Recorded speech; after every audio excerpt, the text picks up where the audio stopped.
오늘도 복음으로 살기를 소망합니다. 4월 23일 오늘 복음입니다. 오늘 사사기 9장에서 12장을 함께 보도록 하겠습니다. 사사기는 사사들의 이야기를 들려줍니다. 사사들은 이스라엘 백성의 구원자로 택함을 받은 자들이었습니다. 그런데 사사들의 이야기를 보면 흔히 보이는 영웅담과는 조금 다릅니다. 오늘 오히려 점점 그들의 실수와 실패들이 보이죠. 그것들을 통해 우리는 오히려 연약한 이들을 통해 일하시는 하나님을 보게 됩니다. 그리고 하나님께서 사사들을 통해 어떻게 자기 백성을 이끄시는지를 보여주는 것입니다. 11장 29절에서 31절 보겠습니다. 이에 여호와의 영이 입다에게 임하시니 입다가 길르앗과 므낫세를 지나서 길르앗의 미스베에 이르고 길르앗의 미스베에서부터 암몬 자손에게로 나아갈 때에 그가 여호와께 서원하여 이르되 주께서 과연 암몬 자손을 내 손에 넘겨주시면 내가 암몬 자손에게서 평안히 돌아올 때에 누구든지 내 집문에서 나와서 나를 영접하는 그는 여호와께 돌릴 것이니 내가 그를 번제물로 드리겠나이다 하니라. 군대 장관이 된 입다는 전쟁의 승리를 위해 이상한 서원을 합니다. 주님께서 승리를 주시면 돌아올 때 제일 먼저 나와 영접하는 자를 번제로 드리겠다 한 것입니다. 입다는 왜 이런 서원을 했을까요? 아마도 입다는 이 전쟁의 승리를 일생일대의 기회라고 생각했던 것 같습니다. 암몬 사람들이 섬기는 그모스는 인신제사를 받았기 때문에 입다도 똑같이 하려 했던 것 같기도 합니다. 그런데 하나님께서는 입다에게 승리를 주셨습니다. 혹시 하나님께서 입다의 서원을 기쁘게 여기신 걸까요? 본문은 입다의 다른 이야기에 비해 전쟁 이야기를 굉장히 짧게 하고 넘어갑니다. 이것을 보면 전쟁의 승패보다 입다에 대해 집중하고 있는 것 같습니다. 11장 34절에 35절입니다. 입다가 미스바에 있는 자기 집에 이를 때에 보라 그의 딸이 소고를 잡고 춤추며 나와서 영접하니 이는 그의 무남 동료라. 입다가 이를 보고 자기 옷을 찢으며 이르되 어찌하였고 내 딸이여 너는 나를 참담하게 하는 자요 너는 나를 괴롭게 하는 자 중에 하나로다. 내가 여호와를 향하여 입을 열었으니 능히 돌이키지 못하리로다 하니. 입다 이야기의 가장 큰 아이러니는 입다가 전쟁의 승리 후 제일 먼저 만난 사람이 외동딸이었다는 것입니다. 무남 동료를 명시하는 부분도 중요해 보입니다. 입다는 자신의 옷을 찢고 고통스러워합니다. 답답한 것은 그 와중에도 입다는 딸을 탓합니다. 왜 내가 먼저 왔냐고 하는 것입니다. 결국에 자신의 딸을 번제로 드렸습니다. 입다의 모습은 사사기 시대에 망가진 정도가 어느 정도인지를 보게 됩니다. 하나님께서는 한 번도 인신제사를 용구한 적이 없습니다. 오히려 하나님께서는 자녀를 제사로 드리는 우상숭배를 엄히 금하셨습니다. 입다는 하나님이 어떤 분이신지에 대한 관심이 없었습니다. 그는 단지 자신의 승리에만 관심이 있었습니다. 어떤 방법을 써서라도 이기기만 하면 된다고 생각했던 것이죠. 당장의 문제가 해결되어야만 한다고 생각하고 있습니다. 그래서 하나님께서 기뻐하지 않는 일을 혼자 서원하고 실행합니다.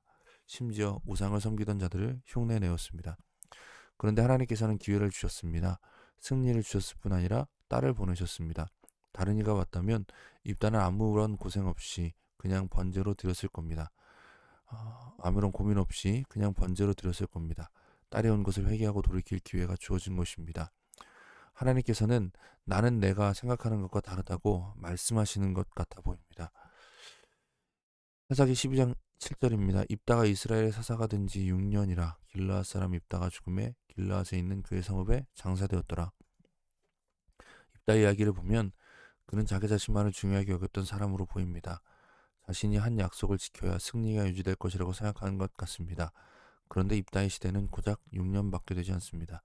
딸까지 포기하였는데 그가 누린 승리는 그리 길지 않았습니다. 우리 자신의 모습을 돌아보기 바랍니다. 지금 당장의 문제 해결에만 몰두하고 있진 않나요? 하나님께 지긋정성을 다해야 하나님이 돕는다는 기계적 신앙에 머물러 있지는 않습니까? 자기의 가장 소중한 것을 포기하고 드리면 하나님이 감동하실 것이고 그러면 내 바람을 해결해 줄 것이라고 생각하고 있지는 않습니까? 이러한 모든 생각은 하나님에 대한 오해에서 비롯된 것입니다. 하나님은 세상의 우상과 다릅니다. 뜻과 계획을 가지고 행하십니다. 아무 의지도 없이 그저 공물을 바치면 소원을 들어주는 그런 헛된 신이 아닙니다. 내 문제에만 몰두할 것이 아니라 하나님을 알기를 원합니다. 내 문제가 해결되는 것에 집중하는 것보다 하나님의 뜻과 마음이 어떠한지 아는 것이 더 중요합니다. 우리를 힘들게 하는 문제가 당장에 해결되지 않아도 하나님께서 하나님의 방법으로 합력하여 선을 이루십니다. 하나님께서는 우리를 자녀 삼기 위해 이미 자신의 가장 소중한 것을 내어주셨습니다. 우리가 하나님께 드릴 더 큰 정성은 없습니다. 하나님께서는 그리스도 안에서 우리를 거절하지 않으십니다. 이것을 믿으시고 복음으로 하나님 나라를 누리며 살아가기를 소망합니다. 함께 기도하겠습니다. 입다는 잘못된 것을 하나님 앞에 고하였습니다.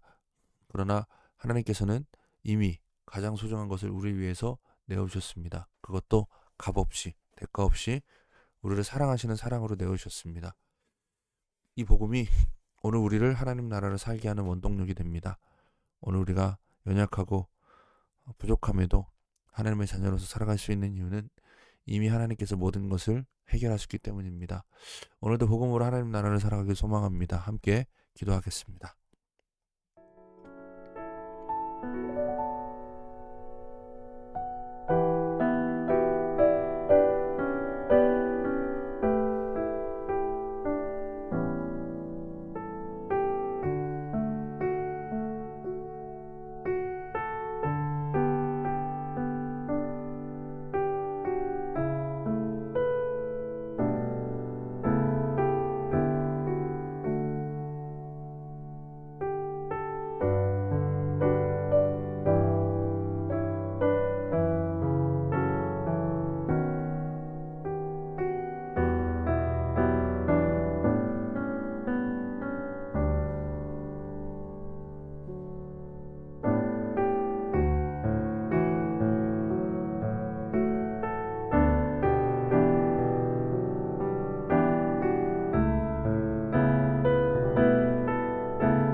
사랑의 하나님 감사합니다. 오늘 입다의 모습을 통해서 우리의 모습을 돌아봅니다. 하나님을 오해하고 하나님께서 하나님을 이용하려고만 했던 우리의 모습을 불쌍히 여겨주시옵소서.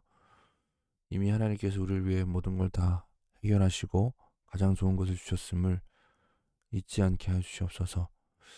오직 주님만을 바라보는 오늘 하루가 되길 소망합니다. 넘어진 자리에서 일어나는 그 복음의 능력을 오늘도 누릴 수 있게 하옵소서. 온전히 주님만을 바라봅니다. 예수님의 이름으로 기도드립니다. 아멘. 오늘도 복음으로 승리하는 저 여러분 되길 소망합니다. 감사합니다.